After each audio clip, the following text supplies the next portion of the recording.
আমরা এই মুহূর্তে কতটা স্বৈরাচার মুক্ত বাংলাদেশে আছি, আমরা কতটা নিরাপত্তার বাংলাদেশে আছি, বা বর্তমান সরকার কতটা স্বৈরাচার মুক্ত, এই কথাগুলির উত্তর যদি দিতে যাই তাহলে আমরা হয়ে যাব আওয়ামী লীগের দোসর। তবে বাস্তবতা হচ্ছে বর্তমান বাংলাদেশের সরকার সব সরকারের স্বৈরাচারীর রেকর্ড ছাপিয়ে এখন তুঙ্গে।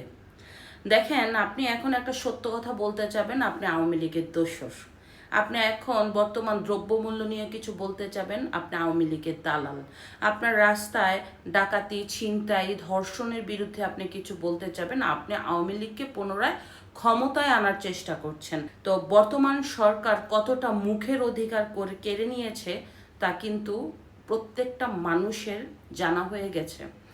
আপনার আগে শুধুমাত্র বিটিভিকে বাতাবি লেবু হিসাবে মানুষ আখ্যায়িত দিত, এখন প্রত্যেকটা চ্যানেল বিটিভির মতো বাতাবি লেবু হয়ে গেছে। সাংবাদিকরা সত্য প্রচার করতে পারে না। টিভি চ্যানেলগুলির মধ্যে সত্যগুলি প্রচার করতে গেলে মব হয়। যদি বলা হয় যে আগেই ভালো ছিলাম, আপনাকে অ্যারেস্ট করে নিয়ে যাবে।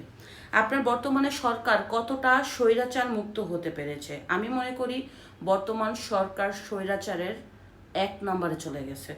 আপনি দিন দিন বাংলাদেশে আইন শৃঙ্খলার অবনতি হচ্ছে, দিন দিন বাংলাদেশের আইনের শাসনের অবনতি হচ্ছে, দিন দিন বাংলাদেশে মব ইনজাস্টিস হচ্ছে, দিন দিন বাংলাদেশে ডাকাতি বাড়ছে, দিন দিন বাংলাদেশে ধর্ষণ বাড়ছে, দিন দিন বাংলাদেশে বেকারত্ব বাড়ছে, দিন দিন বাংলাদেশে কর্মসংস্থান কমছে, দিন দিন এক শ্রেণী উঠে যাচ্ছে আরেক শ্রেণী নেমে যাচ্ছে।